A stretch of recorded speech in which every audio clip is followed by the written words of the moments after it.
Oke, bismillahirrahmanirrahim. Di pertemuan kita kali ini setelah berapa bulan saya lupa, nggak lama ini saya nggak ngaji, nggak melanjutkan kajian ini ya. Lawahikul Qiyas sekarang kita membahas Lawahikul Qiyas. Jadi lawahik ini artinya adalah sebenarnya hal-hal yang disamakan dengan kias gitu ya. Jadi dia disamakan dalam konsep istidlalnya. Ada hal-hal yang dia itu bisa dinilai sama dengan kias, meskipun penilaiannya tidak sama persis ya, dalam pencarian dalil atau bukti. Nah, di sini ada beberapa hal yang bisa menjadi sebagai bukti atau penggalian dalil ya. Di sini ada sekitar tiga hal yang disamakan dengan al-qiyas. Tentu saja al-qiyas di sini maksudnya kias mantiki. Kias mantiki itu kias dalam metode logika yang sebenarnya sifatnya itu bisa berupa kategori, ya, bisa berupa hipotesa, bisa berupa alternatif. Nah, begini. Nah, contoh-contohnya sebenarnya ya ini sudah apa namanya sudah cukup jelas bagi yang sudah belajar mantik. Kalau kategori ya berarti sebenarnya itu hanya mengikuti alur dalam ruang lingkupnya saja. Apakah setara atau lebih umum. Contoh kategori atau biasa disebut dengan kias iktironi, Zaid adalah manusia. Setiap manusia membutuhkan oksigen, maka Zaid membutuhkan oksigen. Itu contoh dari kategori. Contoh dari hipotesa, jika muncul matahari, maka ada siang. Nah, itu hipotesa. Tetapi ternyata matahari tidak muncul, maka tidak ada siang. Sedangkan untuk alternatif, alternatif ini berarti harus memilih di antara dua hal, gitu ya. Nah, bilangan bisa saja ganjil, bisa saja genap. Nah, tetapi dia ganjil. Nah, kalau disebutkan tetapi dia ganjil, maka dia tidak genap. Itu contoh-contoh dari alternatif yang mungkin nanti bisa dikaji kembali dengan melihat record-recordnya ya dari kajian-kajian terdahulu. Nanti insya Allah saya up lagi di grup. Nah, sekarang kita akan membahas lahikul qiyas. Jadi metode-metode yang disamakan dengan kias dalam penggalian dalil. Pertama, namanya al-khulfu. Al-khulfu ini dengan membalik muatan dalam konsepsi analoginya. Ya, jadi muatan-muatan yang ada pada apa namanya itu premis-premisnya, nah itu akan ditukar sehingga akan menimbulkan pemahaman terbalik yang nantinya bisa menjadi pembuktian akan kebenaran sebuah analogi. Kemudian ada istiqra. Istiqra ini adalah semacam survei atau sensus. Ya, jadi dia tentu saja sifatnya adalah induktif karena menghitung dari poin-poin kecil untuk mencapai kesimpulan yang besar. Ya, jadi metode penelitian dengan cara melihat kuantitasnya, ya dengan cara melihat kuantitasnya. Kemudian yang terakhir tamsil. Nah, tamsil ini jadi tidak berdasarkan sifat kategoris metodenya, namun melainkan adanya unsur kesamaan atau titik temu. Kalau dalam bahasa usul fikihnya adalah dengan adanya jami antara asal dan farq. Ya, jadi atamsil ini memang sudah sama persis dengan definisi dari usul fikih. Ya, jamdi hamlu far'in ila asli li jami'in bainahuma ya fi illati hukmihi. Jadi ingdal hamil. Ya, jadi menyamakan antara sebuah poin dengan poin inti karena adanya titik temu dalam dasar hukumnya Ya, maka diberikan hukum yang sama. Tentu saja persamaan ini, ya, penilaian adanya sama titik temu ini menurut orang yang melakukan konsep analogi. Ya. Nanti akan kita rinci definisinya masing-masing. Yang pertama kiasul khulfi. Nah, kita itu bisa mencari dalil atas kebenaran natijah dari syakel kedua, ketiga, keempat. Jadi formulasi dalam silogisme kategoris ini bisa dibuktikan dengan adanya kias khulfi. Dengan dalil al-khulfu. Metodenya bagaimana? Jadi natijahnya itu akan kita nakitkan, muatan kualitasnya yang positif menjadi negatif, yang negatif menjadi positif. Sehingga ini nanti akan menganulir, ya, akan membatalkan konsepsi-konsepsi analoginya. Dan ketika itu berhasil, maka natijah itu juga dianggap benar. Nah, kayak mana itu contohnya? Nanti di bawah ada. Famasalan, indama nurid anastabdila ala syati nati jatil kias al-ati. Umpama kita ingin mengetes atau ingin menguji kebenaran konklusi dari silogisme berikut. Kulu khulukiyin mahbubun, ya. Wala syakia mahbubun. Setiap orang yang berakhlak itu dicintai.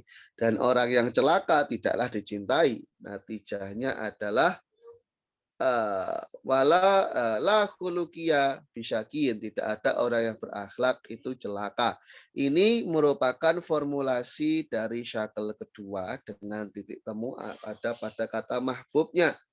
Ini sudah memenuhi kriteria, ya, karena di sini bisa kita lihat dari premis minornya, ya, dari sugronya di sini dan kubronya ini kualitasnya sudah berbeda.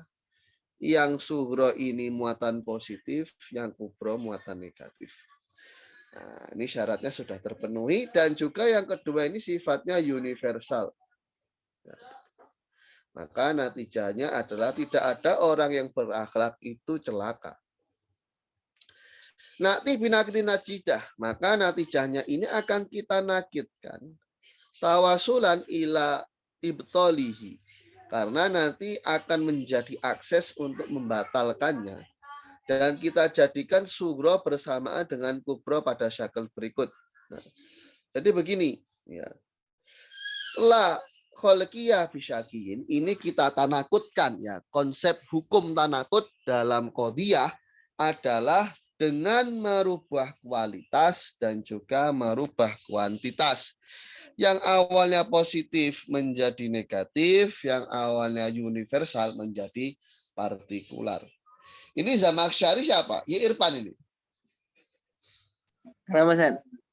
Oh, enggak. Itu enggak ngaji ya? Enggak. Oh, ya udah enggak apa-apa. Libur emang kalau malam minggu.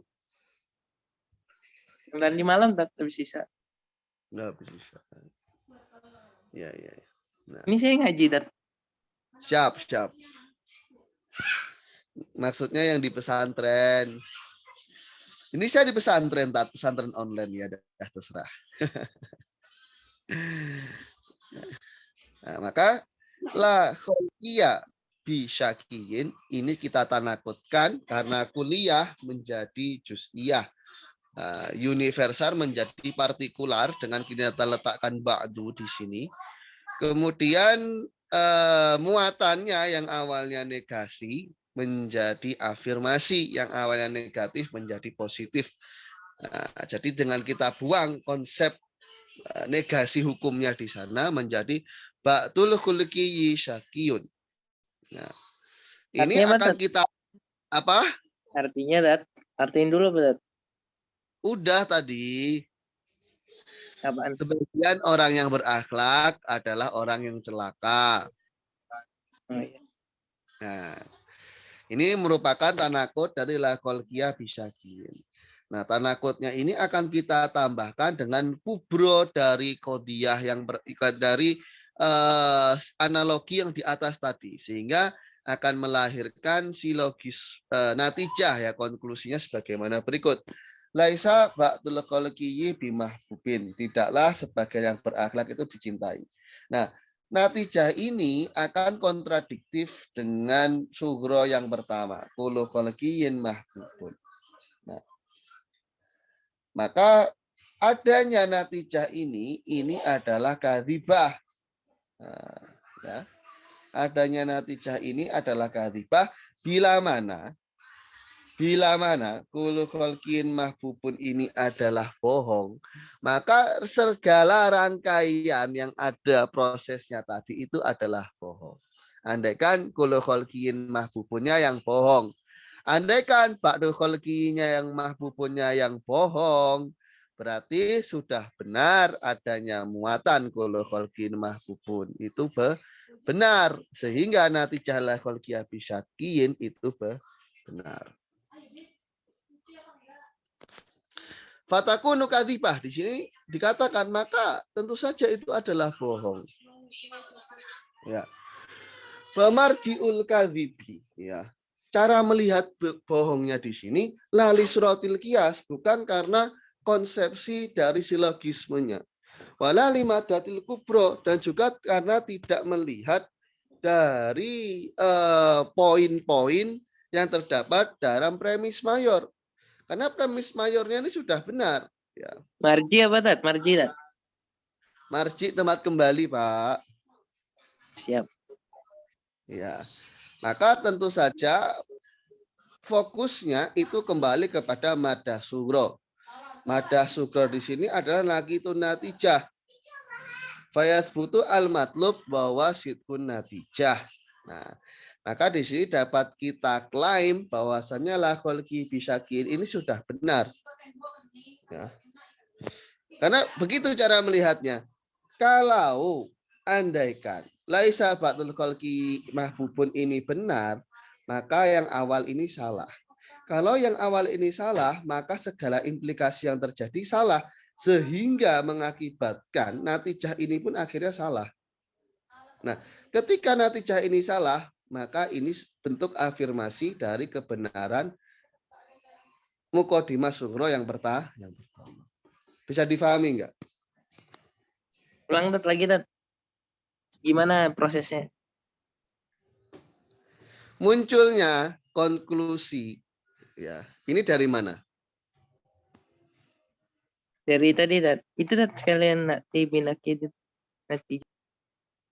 Ya. Munculnya karena ada keterangan ba'dul khalqi syakiyun ditambah wala syakiyah mahbubun. Ba'dul khalqi syakiyun ini dari mana? Bentuk tanakut dari la khalqiyah bisyakiyin. Nah, di sini itu kita akan membuktikan apakah natijah ini benar atau tidak, kan begitu. Nah, Ya. untuk membuktikan natijah ini benar, maka kita tanakutkan natijah ini. Kita tanakutkan menjadi ba'dul khalqi syakiyun. Setelah kita tanakutkan, kita tambah dengan poin yang sama, ya, dengan poin yang sama dengan yang kita sebutkan pada kubro tadi. Ya. Nah, sehingga akan menimbulkan natijah laisa ba'dul khalqi bimahbubin. Kalau ini salah, ya kan? Maka yang benar adalah ini. Betul? Karena ini kan implikasi atau dampak dari tanakut la khalqi bisyakin. Tanakut itu kan hanya benar salah satunya. Jadi kalau yang atas salah, andaikan ini salah, maka yang bawah ini adalah sebuah proses yang benar, kan gitu. Nah, ketika yang di bawah ini benar, maka ketika ditanakutkan, maka tanakutnya salah. Tanakut dari nilai ini adalah salah. Padahal tanakut dari natijah ini terdapat dalam sughra yang pertama. Betul. Sehingga kalau ini saja salah, maka segala rangkaian yang terjadi itu salah semua. Secara total. Betul. Oke, nanya Tat. Ya. Kita pengen tahu nakid dari natijah tuh gimana Ustaz? Kan ada namanya tanakut, sudah dibahas. Oh, berarti kita harus paham tanakut dulu baru bisa tanakut ini. Iya, betul.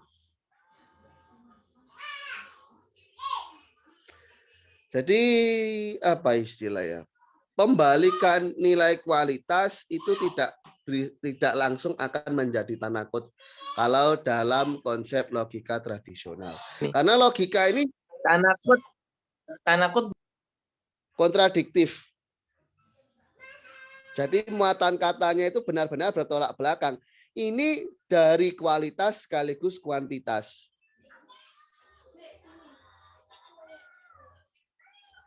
Jadi secara utuh. Karena cabang ilmu logika ini banyak. Ada logika matematika, logika tradisional, kemudian ada logika modern. Banyak macamnya. Logika fisika, logika sosial, dan macam-macam. Nah, yang sebenarnya muaranya semua ya berawal dari logika tradisional sebenarnya. Kemudian dikembangkan dengan menambahkan unsur-unsur yang lain. Karena kalau negasi dalam konsep logika modern itu tidak menghitung kuantor, tidak menghitung yang ada kuantornya, tidak menghitung kuantitasnya, lebih menghitung kualitasnya. Pokoknya positif lawannya negatif, negatif lawannya positif, selesai. Tapi tidak menghitung muatan kuantitas dalam kata tersebut. Memang tingkat kompleksitinya lebih tinggi.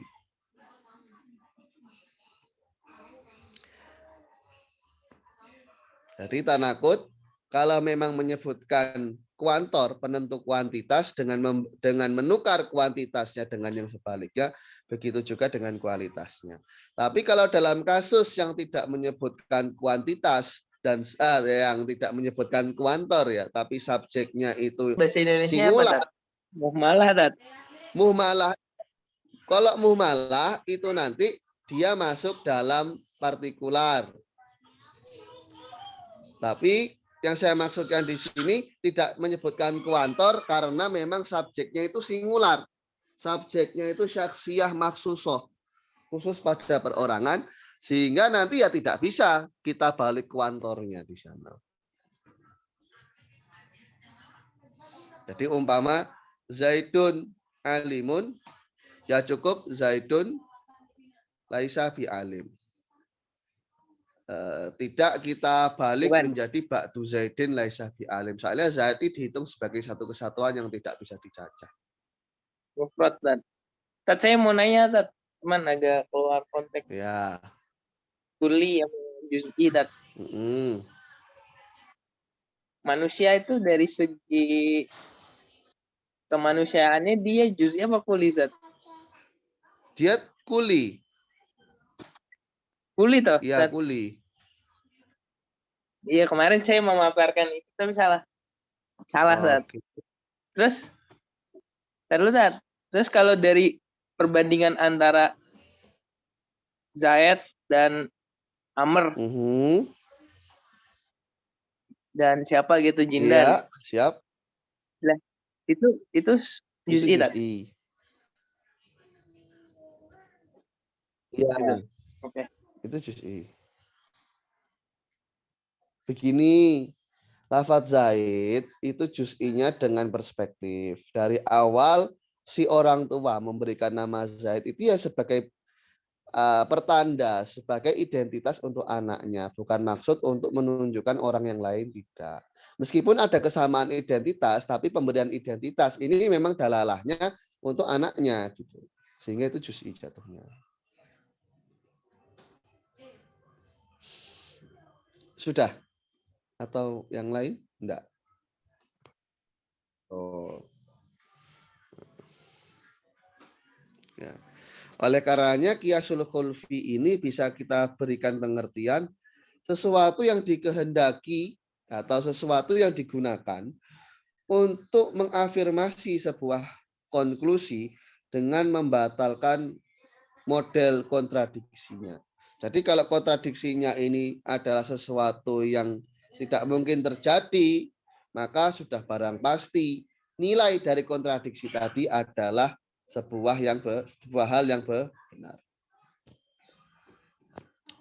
Terlepas benarnya itu dengan muatan positif atau muatan negatif dalam skala kodiyahnya.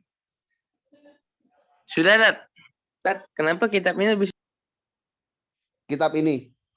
bisa dari Ibnu Muhammad? Ya, Iya. nggak apa-apa.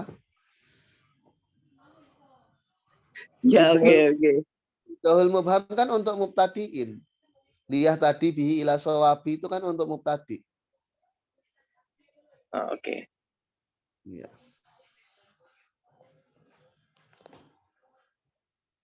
Ya. Nama lain dari Qiyasul Khulfi adalah ad-dham, mengumpulkan. Nah, karena itu akan menghantarkan kepada kebalikan wawal muhal ala takdiri ada misilkil matlub. Ya, ini ada sesuatu yang muhal dengan memperkirakan bahwasanya adanya matlub itu bohong. Nah, karena kalau andaikan matlubnya tidak benar, maka akan ada dua nakid yang sama-sama bohong. Ini kan muhal. Karena kan ini seperti halnya mata uang, sebagai halnya koin ya. Ada sisi A, ada sisi B. Ketika koin ini selesai berputar dan terbalik, ini nggak mungkin kedua sisi berada di sisi atas. Ya, jadi namanya ad-dham di sini itu maksudnya ya karena yu'addi ilal khulfi, ini akan menyebabkan adanya kontradiktif dari salah satu hal. Kalau yang satunya benar, maka yang lain salah. Kalau yang lain benar, maka yang satunya salah. Ini sudah multiple choice yang nggak bisa dibantah.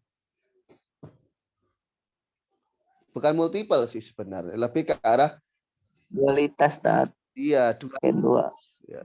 Kalau multiple terlalu banyak, dualitas di sini. Nah, antum jangan ke Inggris-Inggrisan, Tat. Tentang Kenapa? kampung Inggris, Tat. Jangan ke Inggris-Inggrisan. Iya kan nggak salah memadukan keduanya. Belajar yang Arab.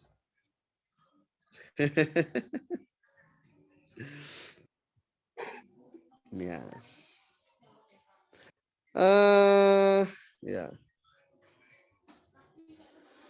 Wa inda tahlili qiyasil khulfi, ketika kita mengurai, menganalisa qiyas khulfi, tajiduhu yarji'u ila qiyasaini. Sebenarnya ini kembali kepada dua poin, ya. Ahaduma iktironi syarti wa tsanihima qiyas istisnai. Ya.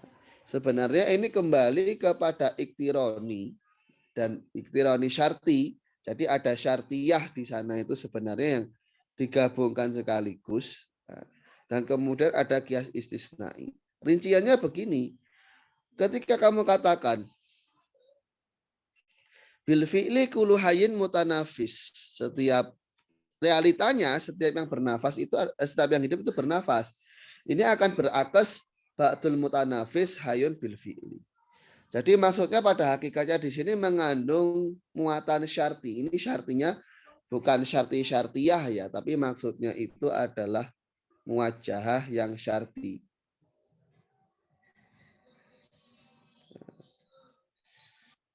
Maksudnya gimana?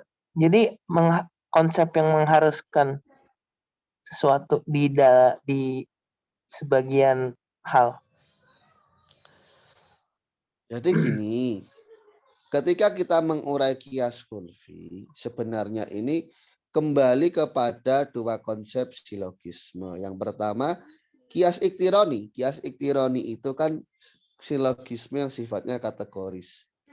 Nah, tapi secara praktikal di sana itu pasti menyisipkan muatan wajah, muatan jihah.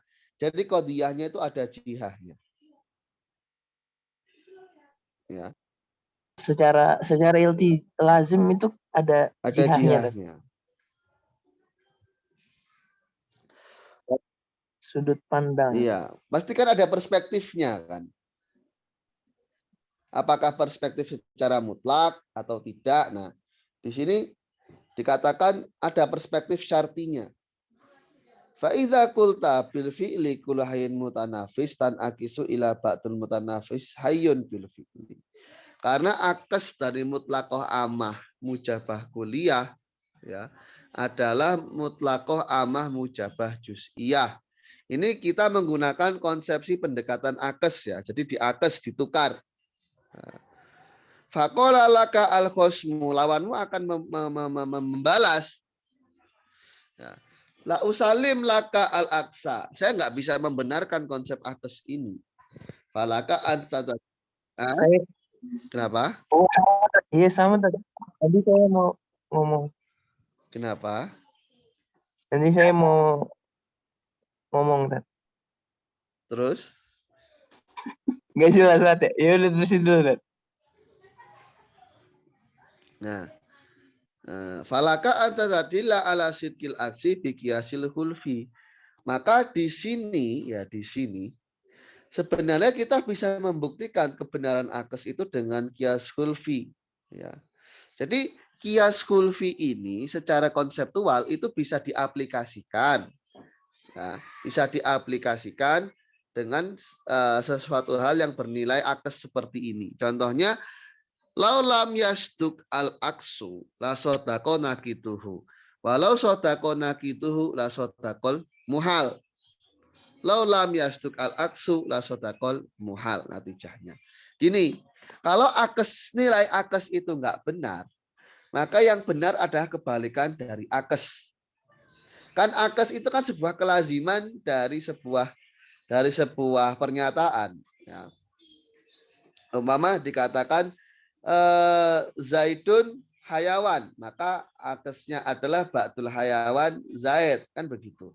Itu sebuah keniscayaan. Nah, ketika dikatakan ba'dul hayawan Zaid itu salah, maka kesimpulannya yang benar adalah lawannya, nakitnya, yakni kullul hayawan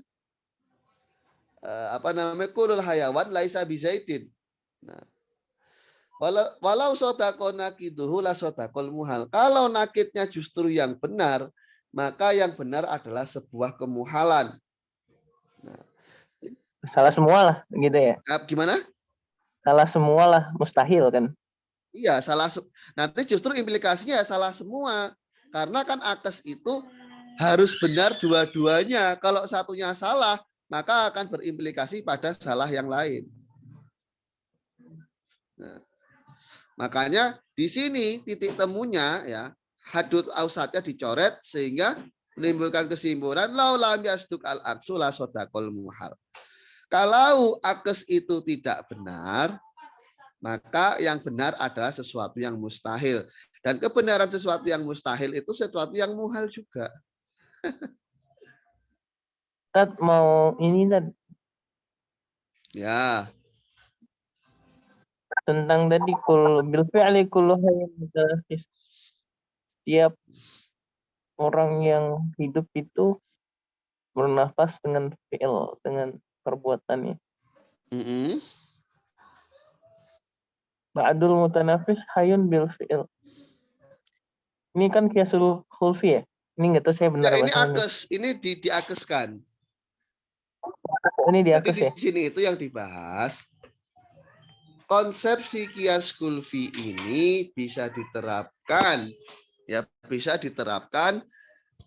kepada suatu hal yang bernilai akes. Ya, bil fi'li kulahai mutanafis ini bisa berakes batal mutanafis hayun bil fi'li.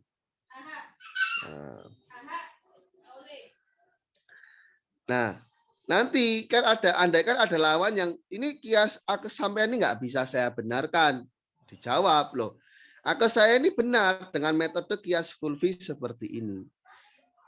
Andai kan akes itu salah, maka nakitnya yang benar. Kalau nakitnya benar, maka kemuhalan itu benar.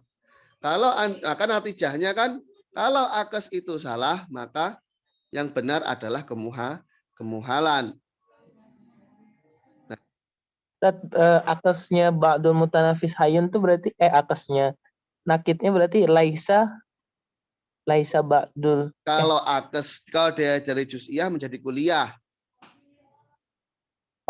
La syai'a hayun la syai'a minal mutanafis. Dari ini kan akes nakit dari ini kan.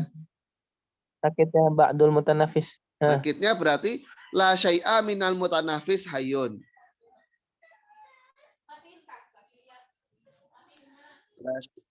Oh iya, la syai'a minal Yun. Oke, terus?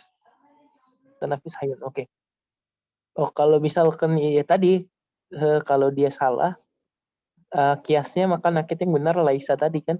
La syai'a. Ya, Nah, itu implikasinya ya kalau ini salah, kalau ini benar si nakitnya maka benarnya nakitnya, kalau nakitnya benar maka kebenaran iya. ini adalah mustahil gitu kan. Iya, dia gitu kan menyampaikan doang. Soalnya tanakut itu seperti dua sisi koin, nggak bisa menghadap ke satu sisi secara bersamaan. Nah, berbeda halnya dengan konsep akes. Akes itu seperti lipatan kertas. Jadi ketika lembarannya itu dibuka, itu bisa menghadap ke atas. Gitu. Sama-sama menghadap ke atas. Analoginya kurang lebih seperti itu. Jadi Jadi dua-duanya benar ya. ya dua-duanya benar, dua-duanya bisa menghadap ke atas. Kalau koin jatuh, ya hanya salah satu saja yang menghadap ke atas. Tapi ketika lembaran kertas itu dibuka, maka kedua sisi itu bisa menghadap ke atas. Katakan kertasnya seperti ini, buku lah. Nah, ini keduanya bisa menghadap ke atas. Oke, siap.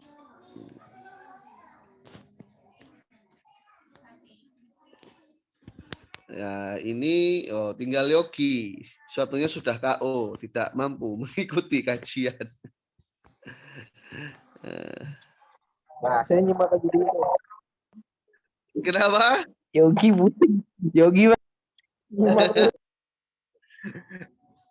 Yogi masih pusing. Ya, mungkin Anda kurang terbiasa dengan istilah-istilah di sini ya, sehingga Anda merasa pusing. Masih pusing tak? Ya. Masuk mantik. Dia aja dulu ikut apa itu? Lupa nih. Ngandalin record doang. Ya. Tat, bahasa antum susah, Tat. Kalau orang nggak pernah ngaji, Tat.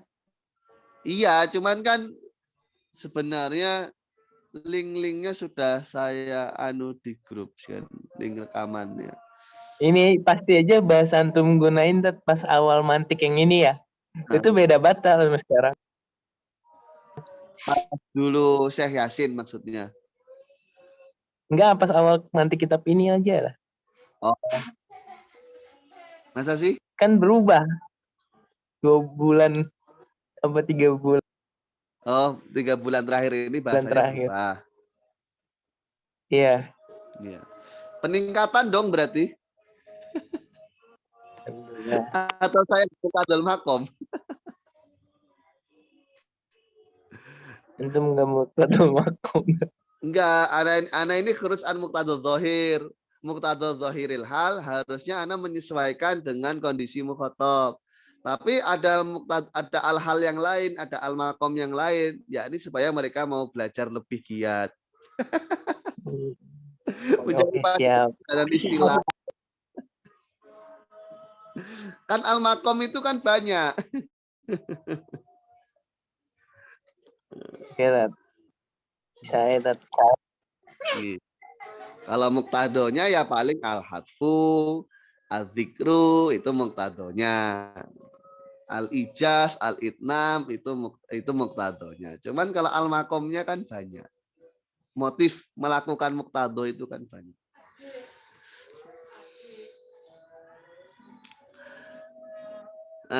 Siap. Ya. Ya. Nah, ini seperti yang antum tanya yang tadi kan. Nah, ini nakitnya. La syai'a mintal mutanafis bihayin daiman. Tidak satu pun dari yang bernafas itu adalah makhluk hidup selamanya. Nah, kemudian kata-kata yang pertama tadi, kulu bil fi'li kulu mutanafis hayyin itu, ini kita jadikan suhro, ya. Dan nakidul akes, lawan dari akesnya tadi kita jadikan kubro. Nah, sehingga begini formatnya. Bil fi'li kullu hayyin mutanafis wala syai'a minal mutanafis bihayyin daiman. Natijahnya la syai'a minal hayyi yuhyi atau bihayyin, bihayyin daiman.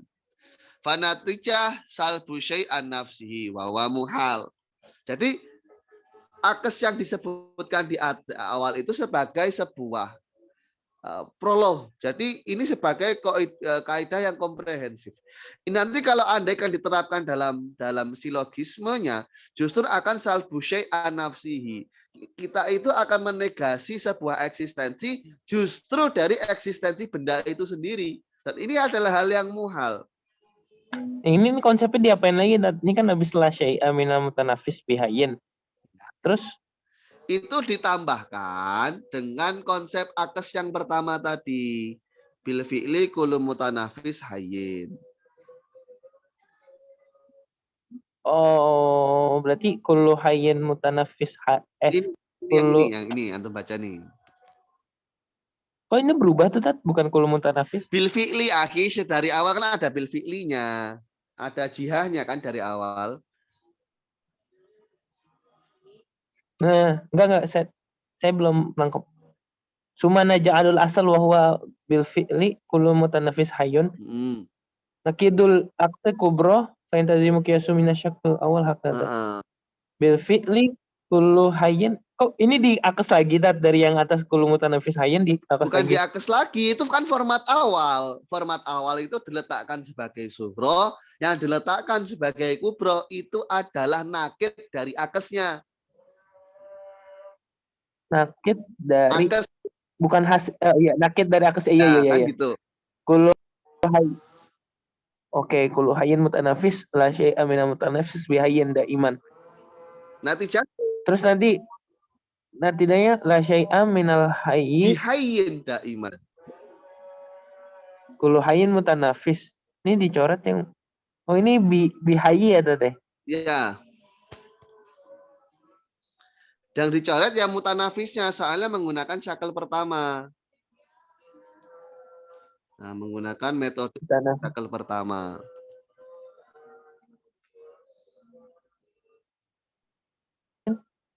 Sehingga implikasinya ini nanti akan menegasi sebuah eksistensi dengan eksistensi itu sendiri. Jadi eksistensi ini ya tidak berada dalam eksistensi itu. Ini kan hal muhal.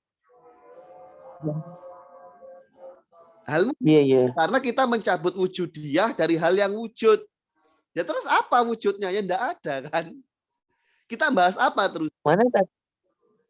Teksnya mana, Tat? Nah, mencabut wujudiyah. Itu bahasa saya, la syai'an minal hayyi bihayyin. Ini kan format ini mengandung muatan bahwasanya salbu syai'an nafsihi. Kita ini mencabut, kita menegasi, kita menganulir sebuah hal justru dari eksistensi hal itu sendiri. Siap. Ini muhal. Berarti format ini nggak bisa dibenarkan, bisa dilafalkan, bisa dilontarkan, tapi muatannya itu hal yang muhal. Zaid adalah bukan Zaid. Lah terus apa? Kan gitu akhirnya. Berarti orang yang tidak hidup itu, orang yang tidak ada satupun dari yang hidup itu hidup. Iya, tidak satupun dari yang hidup adalah hidup selamanya. Enggak, tidak satupun dari yang hidup, kan? Iya, tidak satu dari yang hidup. Itu hidup. Ya iyalah. Adalah hidup selamanya. Maksudnya selamanya ini sifat negasinya yang diletakkan itu loh. Ini kan jihahnya kan, akhi. Ini kan jihah dari nisbahnya. Jihah dari salbun nisbahnya. Jadi salbun nisbahnya itu daiman, bukan konsepsi hayunnya. Salbun nisbah. Paham nggak maksud saya? Saya nggak ngerti salbun nisbah, Pak. Kan kalau positif berarti kan subutun nisbah atau isbatu wuku'in nisbah. Atau iko'un nisbah deh. Kita afirmasi adanya nisbah itu terjadi. Itu kan kalau positif. Kalau negatif berarti kita negasi wuku'un nisbah. Kan begitu. Nah, dari daiman ini kemana? Apakah ke hayinnya? Atau ke salbunya? Ke salbunya. Karena ini jihahnya. Hah? Salbunya. Iya, Salbunya yang mana? Jihahnya. berarti kan keterkaitan antara dua hal ini terhapuskan selamanya. Terhapuskan Iya. selama. Ya gitu maksudnya. Bukan Tapi daiman itu terbatas pada hayun. iya, Ya tahu saya. gitu maksudnya. Gitu maksudnya. Saya tanya Salbu lupa saya, Ban. Oh iya, salbu negasi, Pak. Oh iya.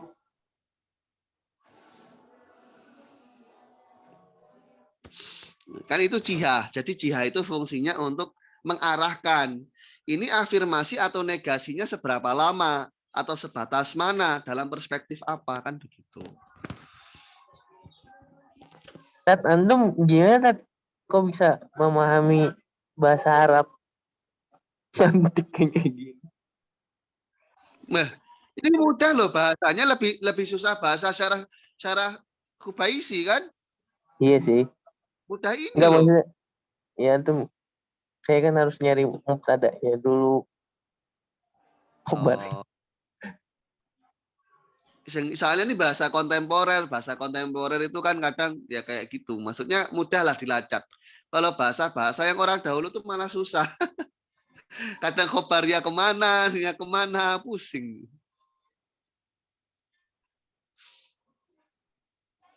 Ya, Kalau menurut betul. saya mudah. Ya walau a'lam ya. Mungkin antum belum terbutuh.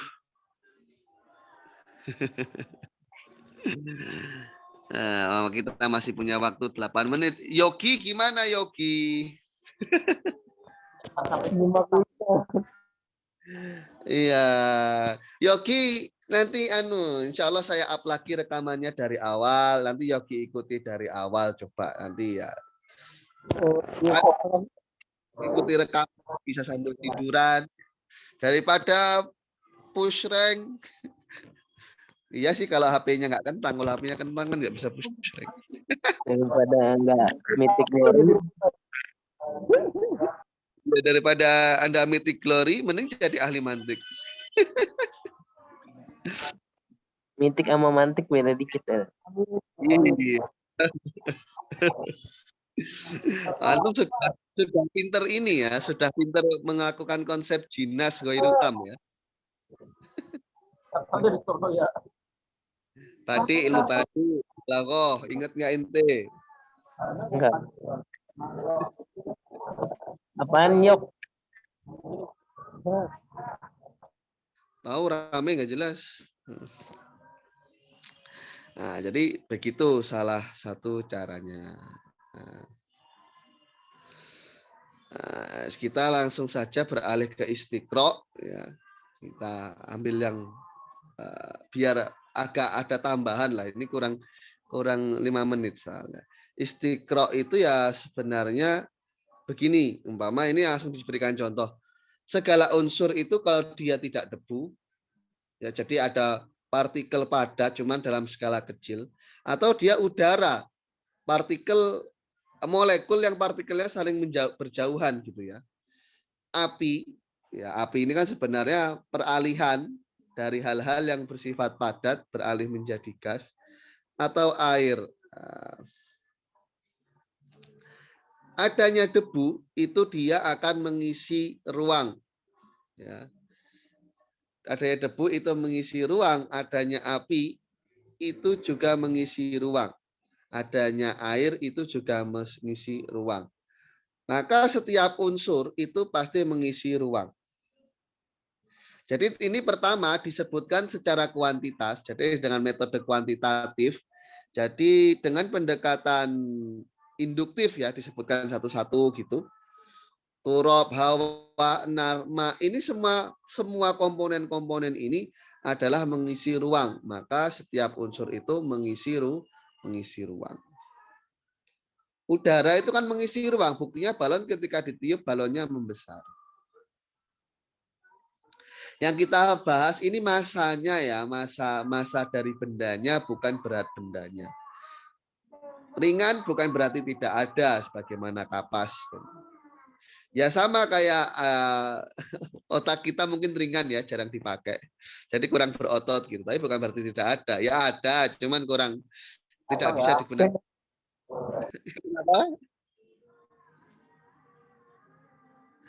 Ya, tidak kita gunakan sampai 100%. Kayak film Lucy, tahu film Lucy? Yang main siapa itu? Scarlett Johansson. Nah, yang menggunakan 100% itu kan. Iya. Pakai Tapi obat ya memang narkoba kan. ya itu sebenarnya kan dalam zat-zatnya kan sebenarnya zat ini, zat apa namanya? Zat alamiah gitu, cuma diproduksi sintetisnya. Jadi yang membuat ibu hamil itu tidak pingsan saat melahirkan, padahal itu skala sakitnya sama seperti patah tulang 51 kali kan di saat bersamaan, karena ada zat itu yang muncul, jadi menekan rasa sakit itu. Sebenarnya dalam skala fisika pun itu bukan hal-hal yang mustahil ya, karena kan dalam fisika itu kan relativitas, ya tidak ada kepastian. Tidak ada kepastian. Quantum entanglement. Iya. Ada lagi quantum apa itu? Entangle apa sih? Entangle. Keterkaitan. Ya, keterkaitan kuantum. Kalau satu benda ini digeser, benda yang lain akan tergeser gitu.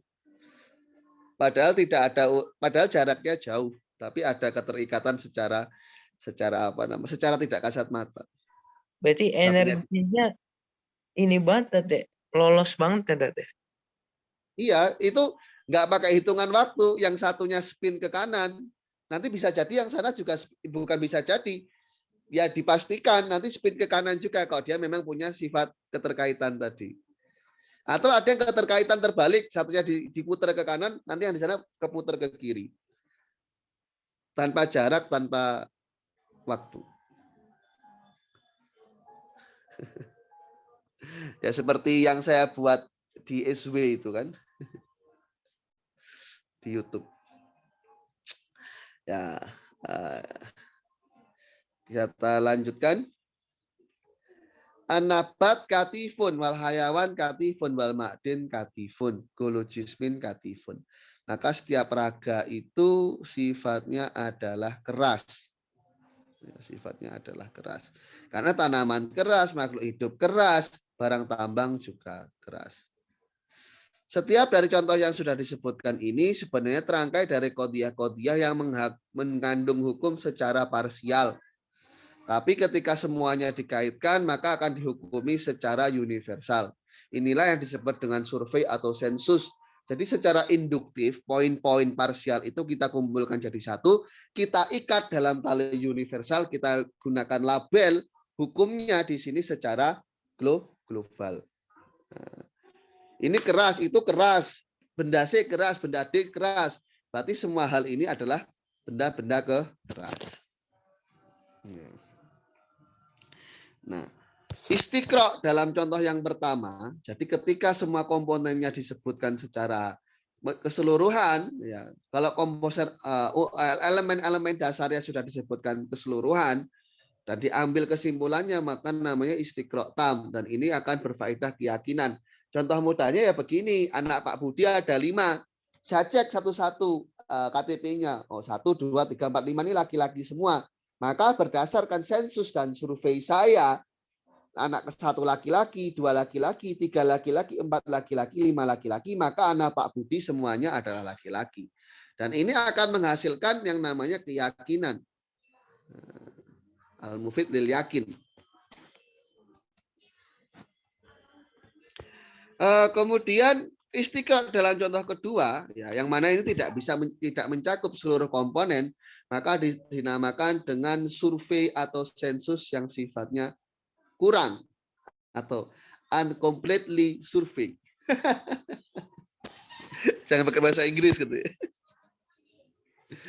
Dan ini hanya memberikan asumsi saja.